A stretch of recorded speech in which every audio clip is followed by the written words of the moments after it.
자, 오늘은 우리가 다니엘서 4장 말씀을 공부합니다. 이 다니엘서 4장은 우리가 다 알다시피 느부갓네살 왕이 두 번째 꿈을 꾸는 사건, 그리고 꿈을 다니엘이 해석해주고 그 다음에 그 꿈이 성취됨으로 말미암아 느부갓네살 왕이 그것에 대해서 하나님께 반응하는 일들이 기록되어 있습니다.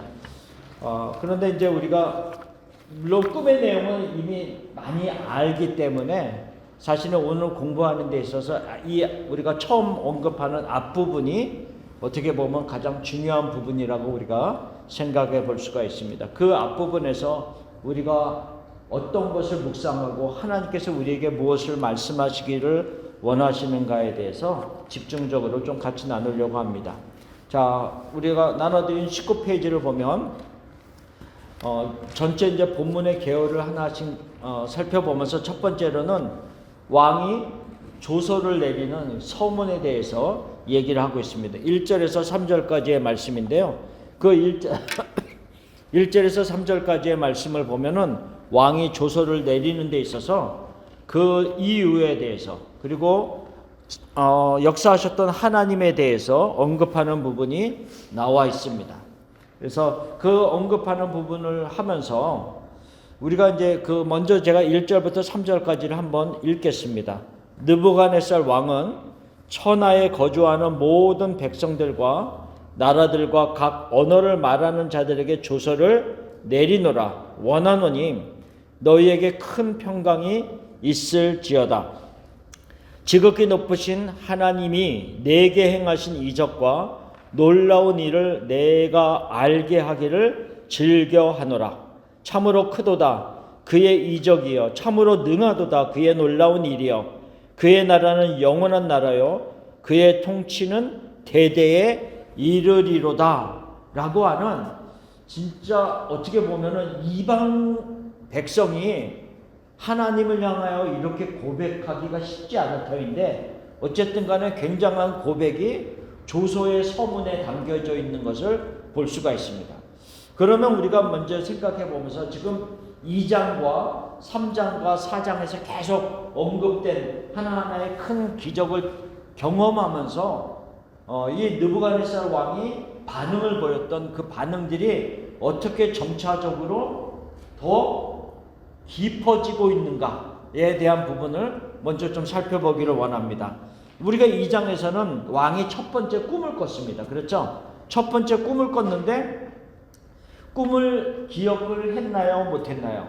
잘 못했어요. 그렇죠? 그래서 자기가 무슨 굉장한 꿈을 꾸긴 꾸었는데 기억이 안 나는 거예요. 여러분들도 혹시 그런 게 있지 않아요? 뭔가 꿈을 꿨는데 아침에 이렇게 뭔가 기억이 안 나. 좀 어떤 꿈을 꾸긴, 예를 들면 그런 것 같아요. 근데 느부갓네살 왕은 그 꿈이 굉장하다는 거는 남아있던 것 같아요. 근데 기억이 도저히 안 나서 어쨌든 후에 모든 지혜자들이 그 꿈과 해석을 알려주기가 쉽지 않잖아요. 왜냐하면 해석이야 어떻게든 해주겠는데 꿈을 말하라고 하니까 쉽지가 않았던 거예요. 그러니까 어쨌든 다니엘이 하나님의 환상을 통해서 알게 되고 그 꿈을 꿈을 알게 해주고 해석을 해줍니다. 근데 그랬을 때에 느부갓네살 왕이 이렇게 고백합니다. 어떻게 고백하냐면 다니엘서 2장 47절에 이렇게 말합니다. 왕이 대답하여 다니엘에게 이르되 너희의 하나님은 참으로 모든 신들의 신이시요 모든 왕의 주제시로다. 내가 능히 이 은밀한 것을 나타내었으니 내 하나님은 또 은밀한 것을 나타내신 이시로다 라 합니다. 이 의미 속에서는 무슨 의미를 가지고 있냐면 사실은 바벨론이라고 하는 나라는 수많은 나라를 지금 다스리고 있잖아요. 점령해서 다스리고 있단 말이죠. 그러면 그 나라들마다 다 신이 있어요. 나라들마다 다 신이 있다는 거예요. 그러니까 그 모든 신들 중에서 다니엘이 너가 믿는 하나님이 그래도 제일 뛰어난 하나님인 것 같다. 어떤 다신론 가운데서 너희 하나님이 제일 뛰어난 것 같다라고 하는 그런 의미로서 인정을 하고 있다는 거죠. 근데 어쨌든 간에 이 첫 번째 꿈을 꿨을 때는 자기가 잊어버렸던 꿈까지 알게 하니까 그게 그 자체가 전율이 흘렀던 것 같아요. 그래서 꿈을 알게 했을 때, 그리고 해석해 줬을 때 다니엘에게 엎드려서 절을 할 정도였습니다. 그렇죠? 그 첫 번째 사건입니다. 자, 두 번째는 큰 신상을 만들어서, 금신상을 만들어서 절을 하게 했는데, 절을 하지 않았던 사드락과 메삭과 아벳느고를 7배나 더 뜨거운 풀문불에 던져 넣었단 말이죠. 던져 넣었는데 깜짝 놀라는 거예요, 왕이. 왜 놀랐습니까? 분명히 결박한 세 사람을 풀문불에 던져 넣었는데 결박 당하지 않은 네 사람이 그 안에서 거니는 거예요. 그러니까 깜짝 놀라는 거예요. 우리가 분명히 세 사람을 던졌는데 한 사람 저 사람 누구냐? 그렇죠? 신의 아들과 같다 라고 하면서 깜짝 놀라면서 결국은 풀무불에서 나오게 하고 머리카락 하나도 손상 당하지 않았던 그들의 모습을 보면서 너무 놀라서 반응을 보이고 있단 말이죠. 그게 다니엘서 3장 28절 29절 말씀입니다. 자, 같이 한번 읽어봅시다. 느부갓네살이 말하여 이르되 사드락과 메삭과 아벳느고의 하나님을 찬송할지로다. 그가 그의 천사를 보내사 자기를 의뢰하고 그들의 몸을 바쳐 왕의 명령을 거역하고 그 하나님 밖에는 다른 신을 섬기지 아니하며 그에게 절하지 아니한 종들을 구원하셨도다. 이같이 사람을 구원할 다른 신이 없음이니라 하더라. 그러니까 이 굉장한 하나님의 능력을 보면서 이 느부갓네살 왕이 고백을 합니다. 어떤 고백을 합니까? 사드락과 메삭과 아벳느고의 하나님을 찬양한다 라고 고백합니다. 나의 하나님은 아니에요. 너가 믿는 하나님을 찬양한다 라고 하면서 그렇게 합니다. 그리고 이 내가 알고 있는 이 모든 신들 중에서 너희가 믿는 신처럼 자기 백성을 구원할 만한 능력이 있는 신이 어디 있겠느냐 라고 하면서 그런 고백을, 그러니까 하나님의 어떤 능력을 경험하는 거예요. 굉장히 두려워합니다. 그리고 나서 어떻게 합니까? 첫 번째 꿈에 대했을 때는 그 어떤 다니엘에게 절을 하면서 그런 고백을 하면서 다니엘을 모든 지혜자들의 어른으로 삼았잖아요. 이 두 번째에서는 어떻게 합니까? 조서를 씁니다. 조서를 쓰면서 이 사드락과 메삭과 아벳느고의 하나님의 이름을 경솔히 여기는 자는 몸을 쪼개라. 죽이는데도 몸을 쪼개고 그의 집을 거름터로 만들어버리라 라고 하면서 그 하나님의 두려움을 알게 되는 거죠. 하나님의 두려움을 알게 되는 거기까지입니다. 그냥 거기까지. 그런데 이제 세 번째, 오늘 다니엘서 4장에서 나오는 세 번째 사건을 경험하고 나서 지금 조서를 쓰는 거거든요.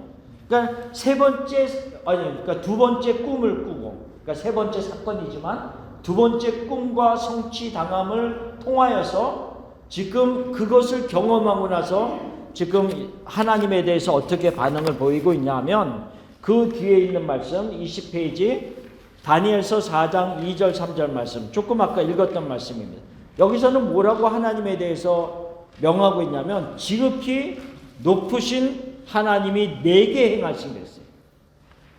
어떻게 보면 2장 3장도 다 자기에게 직접 경험했던 사건들이었지만 4장에 있었던 사건은 특별히 더 자기에게 행했던 사건으로 다가오고 있단 말이죠. 왜?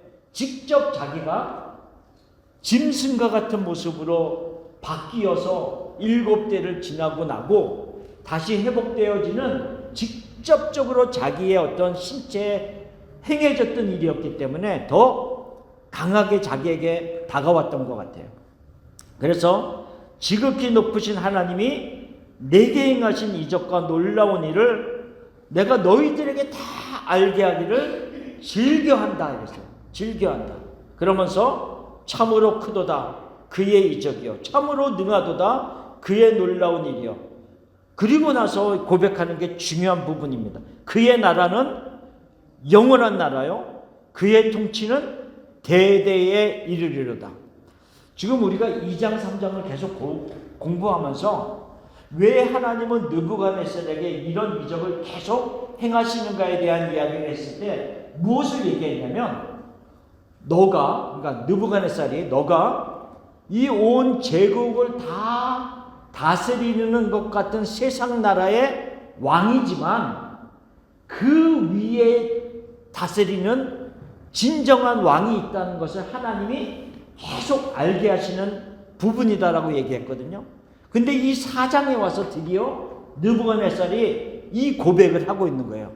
세상의 나라 말고 또 다른 나라가 있구나, 하나님의 나라가 있구나라고 하는 것을 드디어 고백하게 된다는 거죠. 그리고 또 뭐가 있어요? 그의 통치는, 하나님의 통치는 대대에 영원히 이르리로다 라고 하면서, 내가 이 세상의 나라를 다 다스리는 것 같지만 하나님의 통치가 있구나 라는 것을 드디어 깨닫고 고백하게 된 사건이 이 4장에 나오는 사건이란 말이에요. 그러니까 하나님이 이루시고자 했던 그 목적이 드디어 성취가 되는 사건이었다라고 하는 것을 알 수가 있습니다. 그러면 여기서 우리가 질문을 해볼 수가 있어요. 지금 4장에서는 뭐라고 고백한다고요? 하나님을 느부갓네살이 지극히 높으신 하나님이 내게 행하신 일이다. 지극히 높으신 하나님. 그러면 느부갓네살은 과연 언약의 백성 안으로 들어와서 구원을 받았다. 우리가 그 질문을 해볼 수가 있어요. 과연 느부갓네살은 구원받은 언약의 백성이 되었는가? 라고 하는 거죠. 되었을까요? 안 됐을까요? 물론 성경에서는 뭐 구원받았다, 안 받았다, 이런 딱 얘기는 하고 있지 않지만, 전체적인 맥락에서 봤을 때, 느부갓네살 왕이 구원을 받았다라고 얘기할 수 있는 부분이 없습니다. 근데 우리가 생각할 때 얼마나 놀라운 이적을 계속 경험을 했잖아요. 그리고 고백할 때에도 지극히 높으신 하나님. 근데 이 4장의 조서를 쭉 읽어보면 이 지극히 높으신 이라고 하는 하나님에 대한 이 명칭을 6번을 반복하면서 사용하고 있어요. 그러니까는 굉장히 자기에게 강하게 다가왔던 명칭이었던 거예요. 나보다도 더 높으신 하나님이 있구나 라고 하는 그 강렬한 어떤 부딪힘이 있었는데, 그럼에도 불구하고 느부갓네살 왕이 언약의 백성으로 구원받았다라고 볼 수는 없다는 거죠. 안타까운 일입니다. 하나님이 그냥 하나님의 작정 안에 내버려 두신 사건이다. 네, 아니 맞아요. 참 저도 이 부분을 이렇게 묵상하면서 그런 생각을 해봤어요. 구원을 받는다는 것이 우리가 놀라운 이적을 경험하고 뭔가 굉장한 것을 경험한다고 다 구원의 대열에 들어오는 것은 아니다라는 거예요. 그렇죠? 어떤 사람은 물론 병이 있었는데 누군가가 의해서 기도받고 목사님이 가서 함께 기도해주고 이러면서 예수님을 믿게 되는 사람도 있어요. 있는데 모든 사람이 기적을 경험한다고 해서 다 구원을 받는 하나님의 백성이 되는 것은 아니다라고 하는 거죠.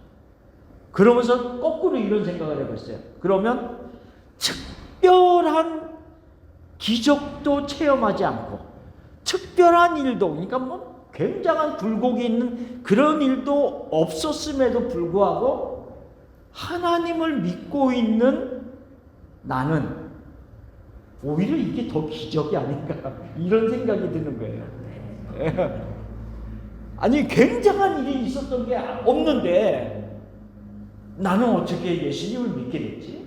느부갓네살은 그런 엄청난 일을 막 겪으면서도 못 들어오는데 그 구원에 영원한 생명을 얻는 구원에 들어오지 못하고 있는데 우리들은 그런 어떤 나름대로의 굴곡도 있을 수 있겠지만 그래도 있던 없던 그런 어떤 굉장한 이적이 있던 없던 결국은 우리는 하나님 안으로 들어와서 하나님의 백성으로 살고 있다는 것 그 자체가 굉장한 은혜고 그럼요.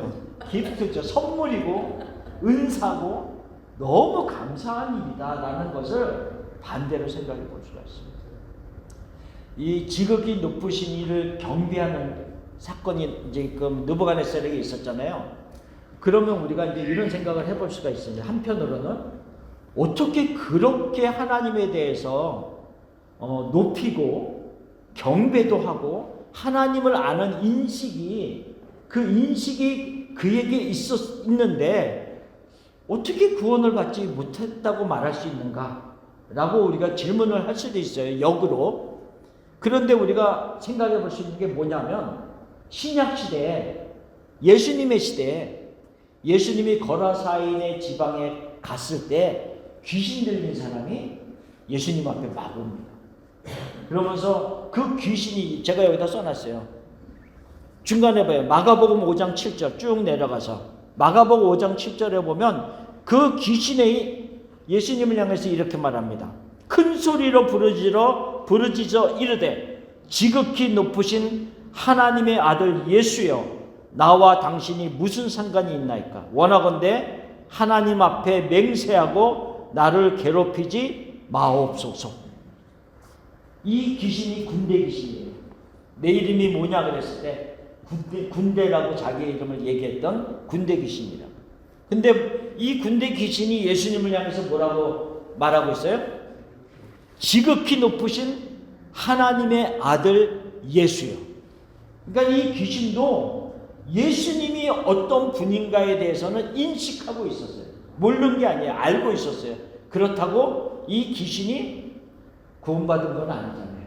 그렇죠? 하나님에 대해서 인식을 하는 것과 그가 믿음을 가지고 하나님의 언약의 백성으로 들어오는 것은 다른 부분이다라고 하는 것을 말하고 있어요.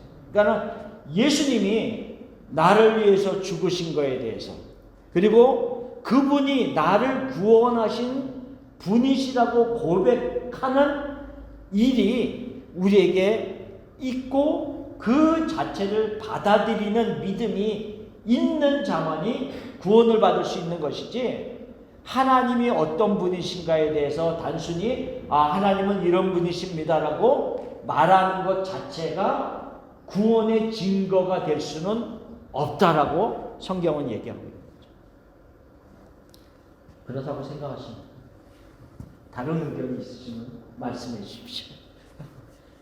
근데 이제 우리가 그러면 구원받은 또 다른 증거, 물론 예수님을 우리가 믿고 예수님을 주로 구세주로 고백한 그 일로 인해서 믿음으로 화합한 일에서 구원을 받았습니다. 자, 그러면 또 질문. 그러면 또 다른 증거는 무엇이 있을까요? 내가 구원받았다라고 하는 또 다른 증거를 어떤 것으로 우리가 찾아볼 수 있을까요? 왜냐하면 혹시 나는 구원 안 받은 거 아니야? 혹시 이런 분들이 계실지 모르기 때문에. 어떤 걸로 우리가 또 증거를 삼을 수 있을까요? 그냥 어떤 우리가 성경적인 근거를 가지고 뭐 구원의 어떤 여러 가지를 생각할 수 있겠죠. 성경적인 그렇지만 성경적인 근거 외에 또 어떤 근거가 또 있을 수 있을까요? 모르면 넘어가겠습니다. 질문을 어떻게 하셨냐면 목사님은 어떤 증거를 갖고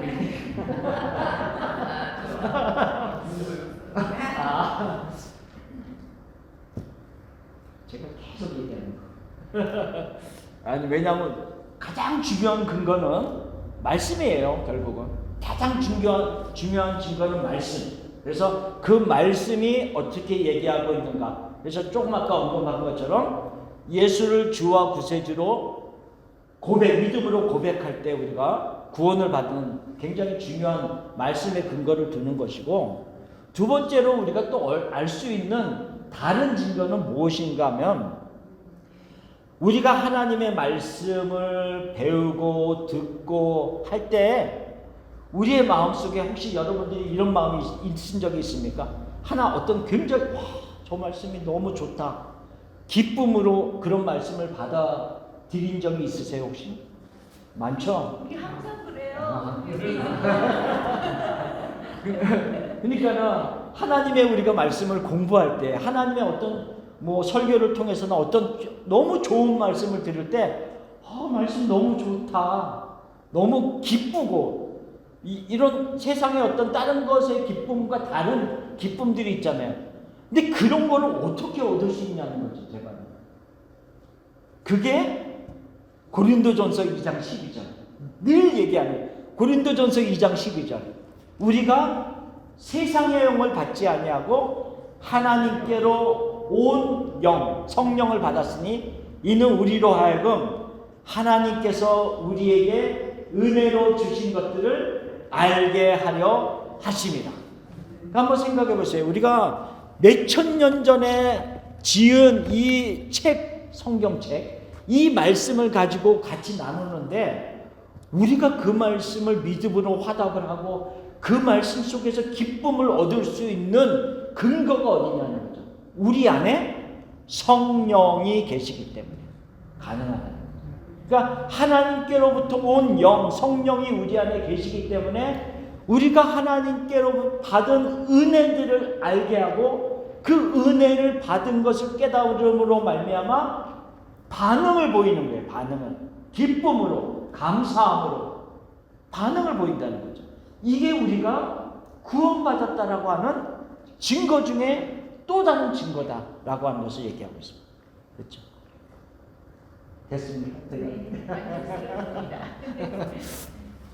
그래서 우리가 이 느부갓네살이 이런 엄청난 이적들을 경험함에도 불구하고 구원의 언약의 백성으로 들어보지 못한다라고 하는 안타까움도 있지만, 다른 한편으로는 그런 엄청난 일을 경험하지도 않았으면서도 우리는 하나님의 백성이 되어서, 하나님의 자녀가 되어서 살아가고 있다는 얼마나 큰 은혜, 그렇죠? 그 은혜 속에 있다는 것을 말하고 있다는 거죠. 자, 그것이 우리가 특별히 이제 그 21페이지에 보면 몇 구절을 제가 써놨습니다. 에베소서 2장 8절 9절 말씀은, 너희는 그 은혜에 의하여, 그러니까 하나님의 은혜에 의하여 믿음으로 말미암아 구원을 받았으니 이것은 너희에게서 난 것이 아니요 하나님의 선물이라. 행위에서 난 것이 아니니 이는 누구든지 자랑하지 못하게 함이라. 우리의 행위에 근거를 두지 않았다라고 하는 것을 말씀하고 있습니다. 하나님이 우리를 구원하실 때 쟤는 착하다, 저놈은 못됐네, 이런 거에 근거를 두지 않았다는 거죠.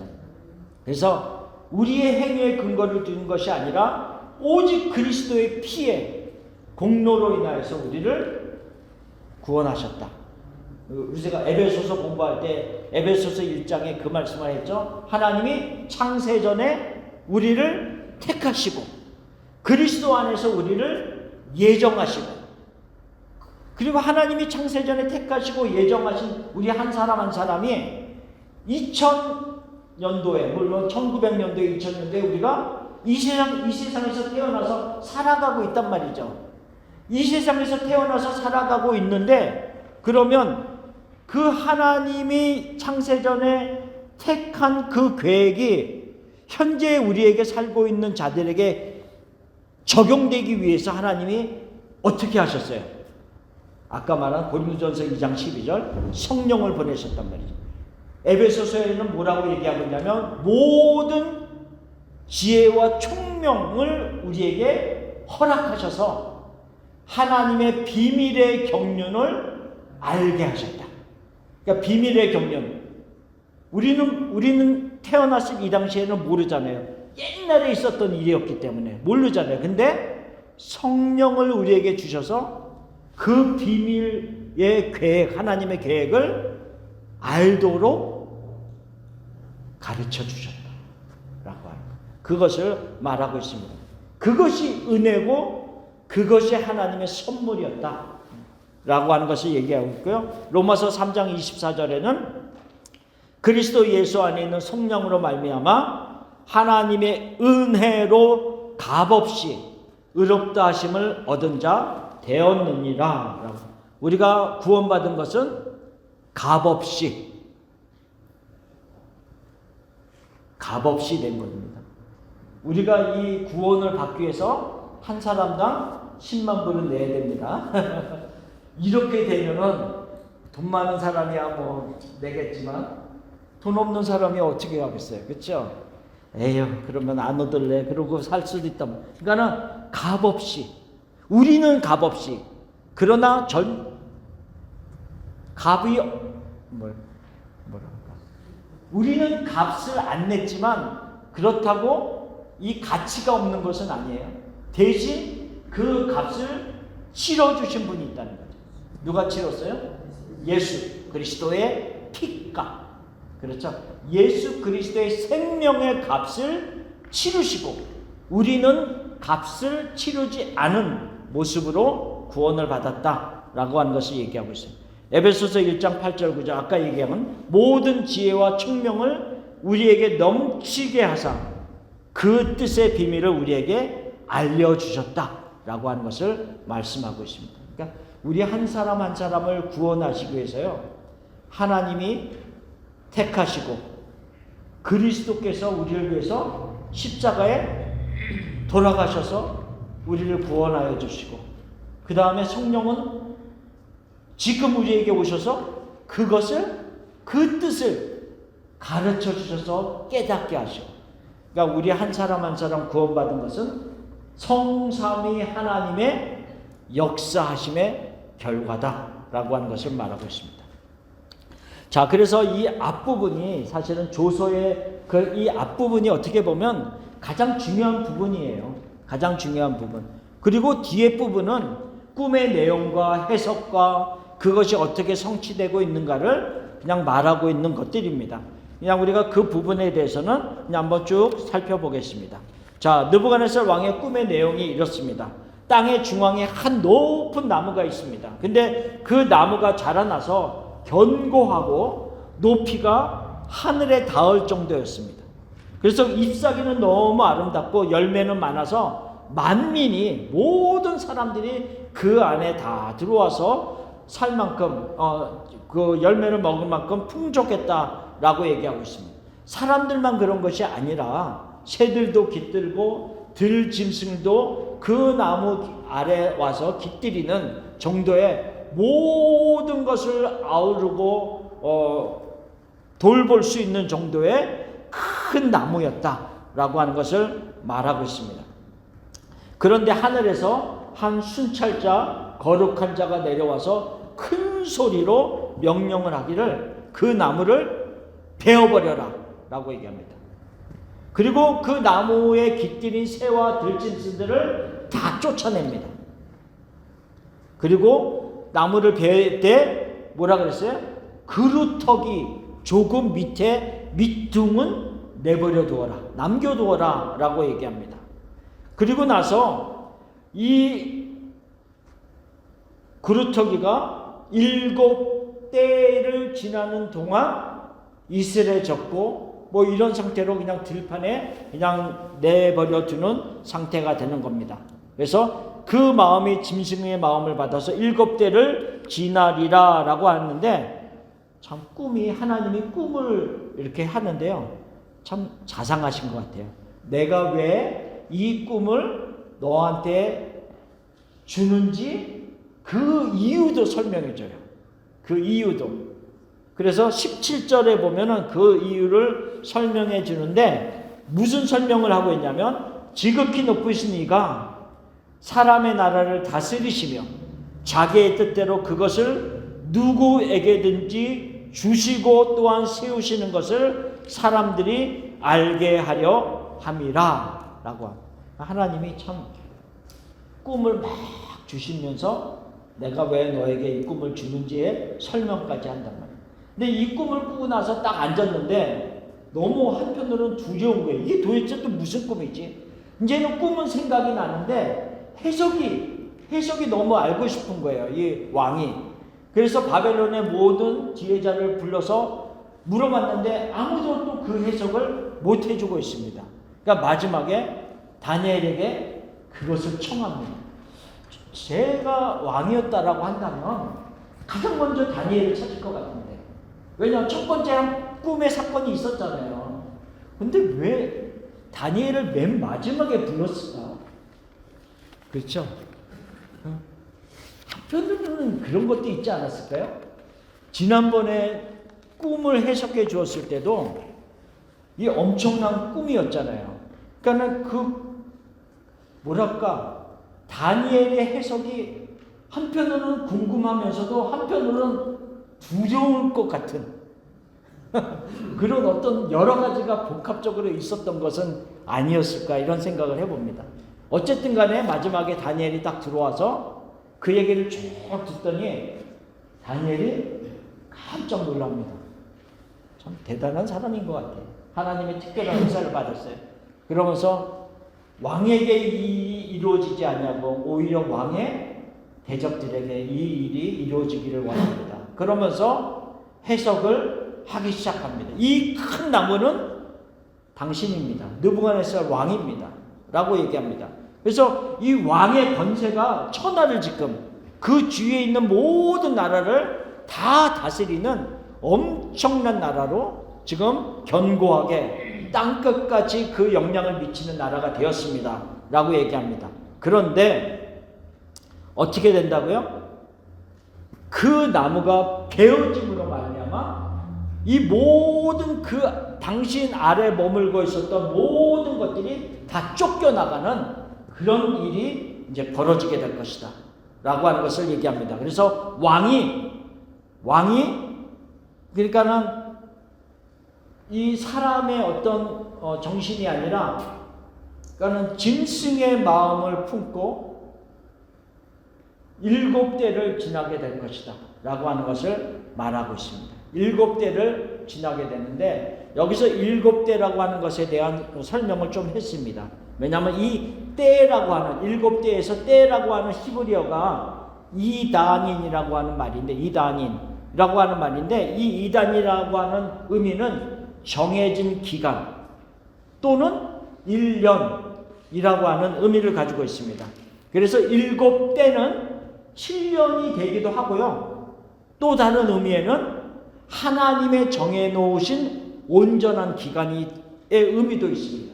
왜냐하면 7이라고 하는 숫자의 개념의 의미가 완전한 숫자잖아요. 히브리 언어에서는. 그래서 7대라고 하는 것은 하나님의 정해진 때이지만 온전한 때의 의미, 온전한 기간을 의미하기도 합니다. 그래서 여기서 온전한 기간이라고 하는 의미는 뭐냐면 하나님이 지금 느부갓네살에게 두 번째 꿈을 알려주면서 이유를 설명했잖아요. 17절에. 그리고 나중에도 나오는데 내가 이 꿈을 너에게 주는 이유는 지극히 높으신 이가 이 세상의 나라를 다스리는 것을 너로 하여금 알게 하기를 위해서 내가 이 꿈을 준다라고 말했잖아요. 그러면 그 하나님의 목적을 이루는 정해놓은 때란 말이죠. 그것에 대한 의미를 얘기하고 있습니다. 근데 나무를 베일 때 완전히 뿌리까지 그냥 싹 뽑아낸 것이 아니라 그루터기를 남겨요. 근데 이 그루터기는 이제 조금 여기 꿈하고는 조금 다르게 설명하자면요. 이사야서나 이런 다른 성경에도 보면 그루터기라고 하는 사상이 많이 나옵니다. 이게 그루터기 사상. 그러니까 하나님의 백성들을 여기서 말고 하나님의 백성들을 심판하고 하나님의 백성들을 하나님이 그 죄로 인해서 멸망당하게 하는 그 순간에도 하나님은 꼭 남은 자를 꼭 돼요. 남은 자 사상이라는 거죠. 그게 꼭 하나님의 사람들을 남겨둡니다. 그리고 그 남겨둔 사람들을 통해서 다시 회복시키는 역사가 꼭 일어납니다. 그러니까 우리가 그런 의미에서 보면 우리가 교회적으로도 그런 사상을 받아들일 수, 우리가 어떤 교회적으로 막 문제가 있을 때 나가는 분들도 많이 있지만 남겨둔 자들이 또 있을 수 있어요. 그러니까 그렇다고 뭐 나간 자들이 이상하다는 것이 아니라 다른 곳에 가서 신앙생활 잘할 수 있으니까 그 성경에서는 와는 조금 다른 거지만 우리가 굳이 적용해 보자면 그럴 수 있다는 거예요. 남은 자들을 통해서 또 하나님이 정해놓은 때에 회복시켜 주시고 또 다시 일으켜 주시는 역사를 일으키기도 한다는 거죠. 그래서 어쨌든 간에 느부갓네살을 완전히 멸하신 것이 아니라 그루터기를 남겨놔서 다시 7대가 지나면 회복시켜 줄 것에 대한 이야기를 하고 있다는 거죠. 그리고 7대가 지나갔습니다. 7대가 그래서 다시 회복되는 모습을 보여주면서 이렇게 쭉 해석을 해주면서 마지막으로 다니엘이 왕에게 권고를 합니다. 왕에게 이러한 일이 일어나지 않도록. 왜냐하면 왕에게 이런 일이 일어나려고 하면은 전제 조건이 뭐냐면 왕이 교만하여서 하나님을 향해서 대적하는 것과 같은 그런 행동들이 나타날 때 하나님이 그를 베어버리는 거거든요. 그러니까 그런 일이 일어나지 않도록 권고를 합니다. 권고를. 뭐라고 권고해요? 공의를 행하소서. 그래서 죄를 사하고 가난한 자들을 긍휼히 여김으로 하나님 앞에서 겸손하게 행하십시오라고 하면서 마지막으로 권고를 하고 마칩니다. 해석을. 그리고 나서 조금 다른 그게 이제 27절의 말씀이거든요. 4장 27절의 말씀이라서 그리고 이제 해석이 끝납니다. 근데 해석을 끝나고 나서 느부갓네살이 어떤 반응을 보이고 있는지를 기록하고 있나요? 별로 기록이 없어요. 그렇죠? 그냥 넘어갑니다. 그렇죠? 그러니까는 첫 번째 꿈은 자기가 잊어버렸던 이 꿈을 알게 해주는 것에 대한 굉장한 어떤 전율, 막 두려움이 있었던 것 같아요. 누구든지 해석을 해줄 수 있잖아요. 집사님이 꿈을 꿨는데 목사님 나 이런 꿈을 꿨어요. 그러면 제가 그 꿈에 대해서 이렇게 해석을 해주는 것과 목사님 내가 지난번에 꿈을 꿨는데 무슨 꿈을 꿨는지 모르겠어요. 집사님이 어젯밤에 이런 꿈을 꿨잖아. 그러면 집사님이 저를 바라보는 눈길이 달라질 수 있어요. 이야, 굉장한 신통한 능력을 가졌구나. 그러니까 꿈을 그냥 해석해 주는 것과 집사님이 어젯밤에 무슨 꿈을 꿨습니다라고 그 꿈까지 알려주는 것은 완전히 다른 거거든요. 그러니까 다니엘이 첫 번째 꿈을 왕에게 알려주고 해석해 줬을 때는 다니엘에게 엎드려 절을 했단 말이죠. 근데 두 번째 꿈을 다 해석해 줬을 때는 별로 그런 감흥이 없었던 것 같아요. 그냥 넘어갑니다. 그렇죠? 넘어가요. 그게 또 그렇게 중요한 부분은 아닐 수도 있으니까. 그러니까 해석을 듣고 넘어갑니다. 그리고 나서 지금 얼마의 기간이 흘러가고 있다라고 얘기하고 있어요. 28절에 보면 12달이 지나갔다 이랬습니다. 그러니까 1년이 지나갔습니다. 1년이. 자, 1년이 지나갑니다. 그 1년이라는 기간은 어떻게 우리가 생각해 볼 수 있냐면 하나님께서 느부갓네살에게 꿈을 주시고 그 꿈이 이루어지지 아니할 수 있는 어떤 너가 교만하지 아니하고 가난한 자를 긍휼히 여기면서 공의를 행할 수 있도록 그에게 기회를 주어진 기간이 될 수도 있고 다른 한편으로는 어떤 기간이기도 하냐면 1년이 지나니까 그 꿈이 희미하게 이제는 희미하게 이제 별일 없겠구나. 1년이 지나가니까 나에게도 이런 일이 안 일어나겠구나 라고 하는 그런 양면성을 가지고 있는 기간이 될 수가 있다는 거죠. 그러니까 하나님이 그에게 주신 기회의 기간이기도 되지만 다른 한편으로는 우둔한 인간의 마음으로 인하여서 이제는 희미해지고 자기의 본연의 교만한 마음으로 돌아갈 수 있는 그런 어떤 기간이기도 했다라고 하는 것을 말하고 있습니다. 그래서 그가 이제 1년 12개월이 지나고 나니까 그 다음 페이지에 보면 다니엘서 4장 30절에 이런 얘기를 합니다. 나 왕이 말하여 이르되 이 큰 바벨론은 내가 능력과 권세로 건설하여 나의 도성으로 삼고 이것으로 내 위엄의 영광을 나타낸 것이 아니냐 라고 하면서 큰 소리로 나의 어떤 위엄과 교만과 모든 것을 드러내는 말을 하는 순간 뭐라 그랬어요? 그 말을 하는 순간 그 말이 끝나기도 전에 하나님의 음성이 들립니다. 하늘에서 음성이 들어서 느부갓네살 왕아 너에게 말하노니 나라의 왕위가 너에게서 떠났느니라 라고 답. 그리고 정해놓은 7대가 지나가는데 이제 사람의 마음이 아니라 사람의 정신이 아니라 이 짐승의 정신을 가진 모습으로 우리가 막 보통 미쳤다 이렇게 얘기하는 그런 모습으로 들짐승과 함께 살면서 이슬을 맞으면서 그의 손톱이 길어지고 머리가 길어지고 하면서 완전히 이상한 모습으로 7대를 지나가는 모습이다 라고 하는 것을 이야기합니다. 그리고 34절에 보면 이렇게 얘기합니다. 그 기한이 참해 그랬어요. 하나님이 정해놓으신 그 기간, 하나님이 정해놓으신 그 기간 동안 하나님은 느부갓네살에게 무엇을 확실히 알게 하시기를 원하셨을까요?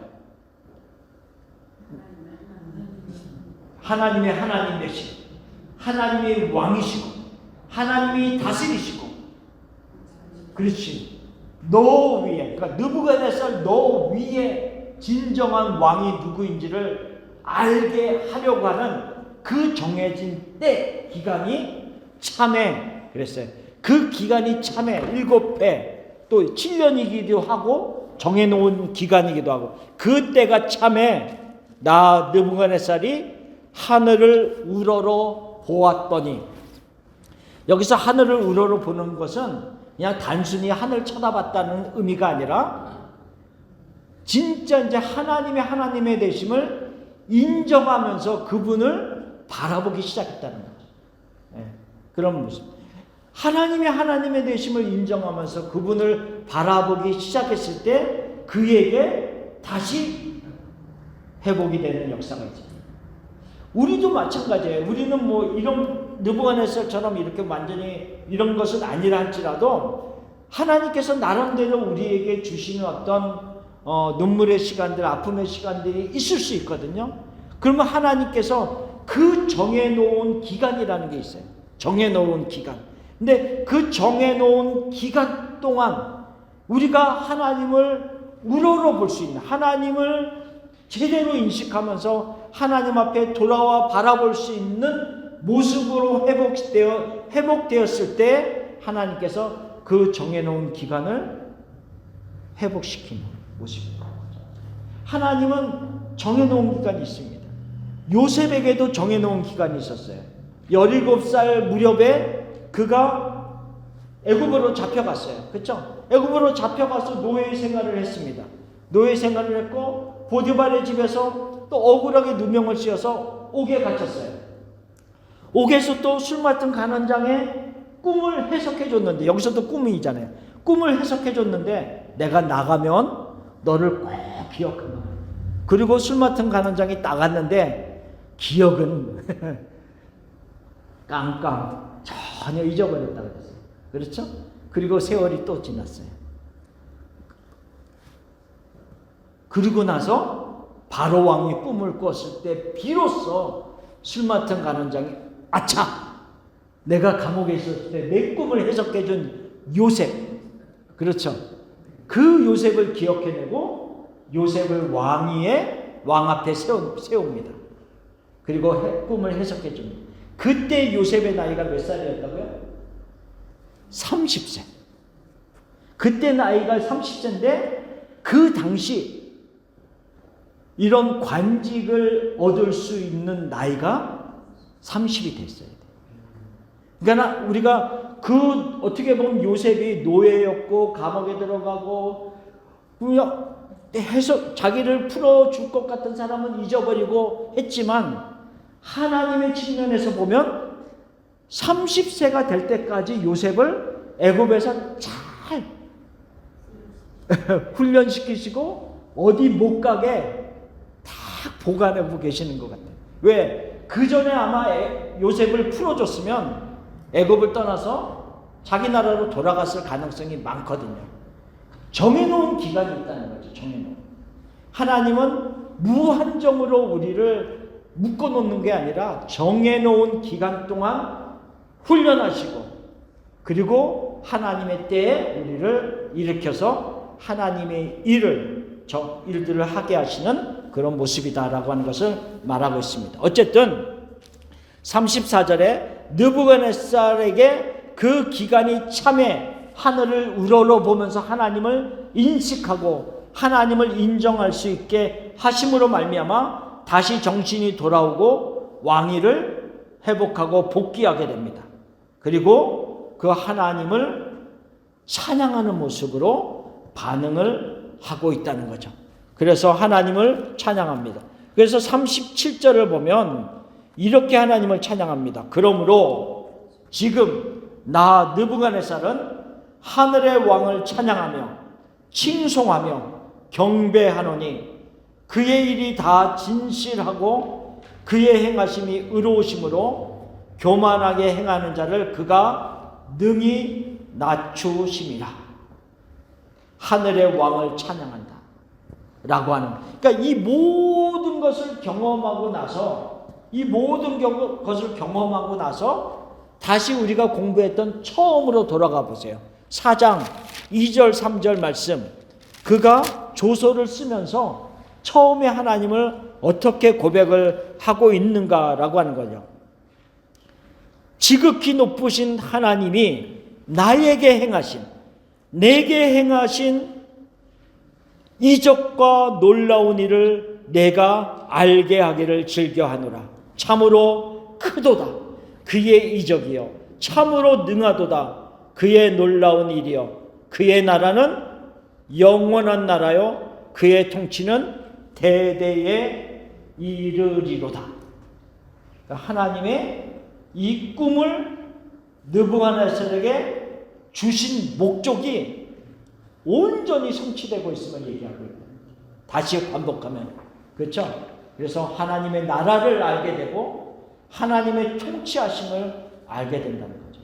하물며 느부갓네살도 이렇게 고백을 하고 있다라고 한다면 믿음 안에서 우리는 성령이 있고 믿음 안에서 살아가는 우리들은 하나님에 대한 어떠한 고백이 있느냐는, 하나님의 나라가 있음을 우리는 알아야 되는 거죠. 이 세상의 나라가 전부가 아니라 눈에 보이지 아니하는 하나님의 통치하심이 있는 나라가 있음을 우리는 인식해야 된다는 거죠. 우리는 그 하나님의 나라에 살아가는 하나님의 나라의 백성들이고 하나님의 다스림을 받는 그 통치 아래 있는 하나님의 백성들, 하나님의 자녀이다 라고 하는 것을 말씀하고 있는 겁니다. 그래서 이 다니엘서 4장 말씀을 통해서 하나님께서는 하나님의 왕 대신 하나님의 나라가 존재한다고 하는 것을 확인시켜 주고자 원하셨다라고 하는 것을 말하고 있습니다. 그래서 하나님의 나라에 살고 있는 우리들이 가장 먼저 구해야 될 것은 무엇이다? 마태복음 6장 33절. 너희는 먼저 그의 나라와 그의 의를 구하라. 그리하면 이 모든 것을 너희에게 더하시리라. 하나님의 나라를 먼저 구한다는 것은 하나님의 통치하심을 우리가 받아들인다는 거죠. 그래서 하나님의 나라, 하나님의 의로움, 그것을 먼저 구하는 모습으로 살아갈 때, 하나님의 백성으로 살아갈 때 하나님께서 이 모든 것, 입고 쓰고 마시고 하는 이 모든 것들을 내가 너에게 더하여 주겠다라고 약속하는 겁니다. 우리는 하나님의 나라의 백성입니다. 하나님의 나라와 의를 먼저 구하며 살아가는 우리가 되기를 소원합니다. 아멘. 질문사항 있으십니까?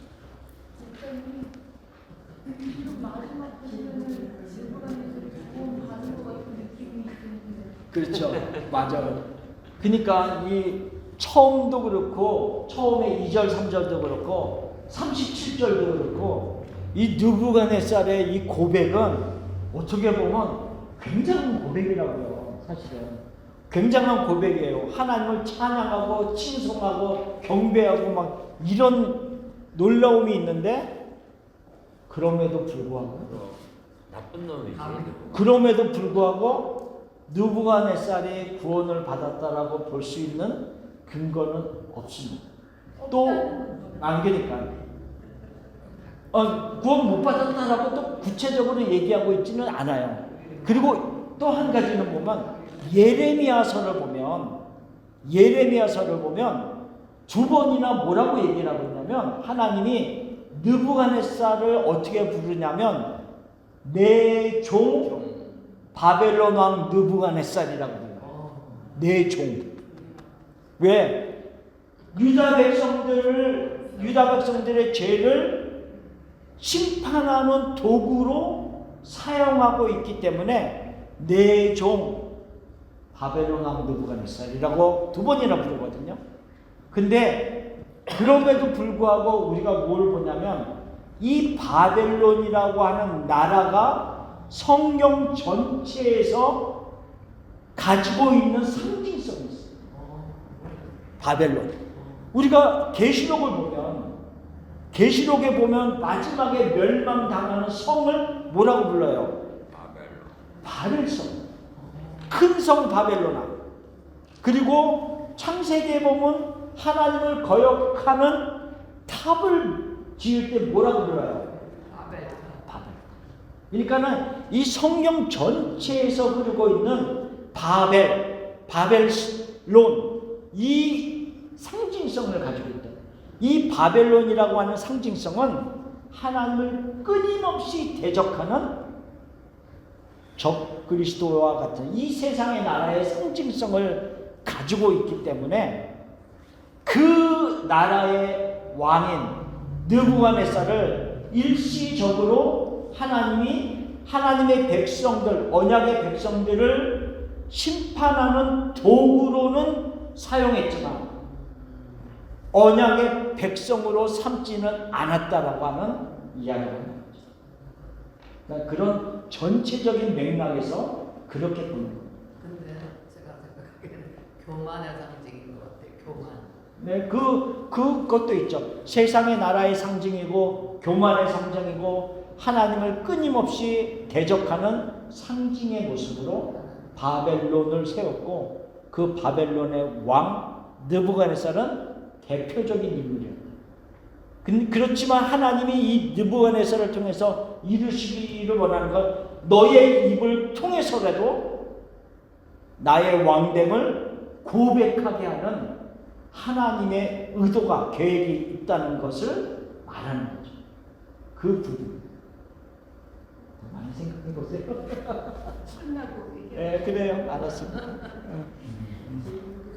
맞아요. 그런 질문들이 들어요. 또 있습니다. 일단은 그럼 기도하고 마치겠습니다. 하나님 감사합니다. 하나님께서 우리 한 사람 한 사람을 예수 그리스도의 피로 구속하여 주시고 하나님의 자녀가 되게 하시고 하나님 안에서 살아가면서 이 세상의 것이 아닌 하늘의 것에 대한 그 기쁨을 맛보며 살아갈 수 있는 하나님의 사람들이 되게 하심을 감사합니다. 진리의 말씀을 들을 때 우리에게 기쁨의 반응이 있고 감사의 반응이 있다는 것을 다시금 생각하면서 감사를 드립니다.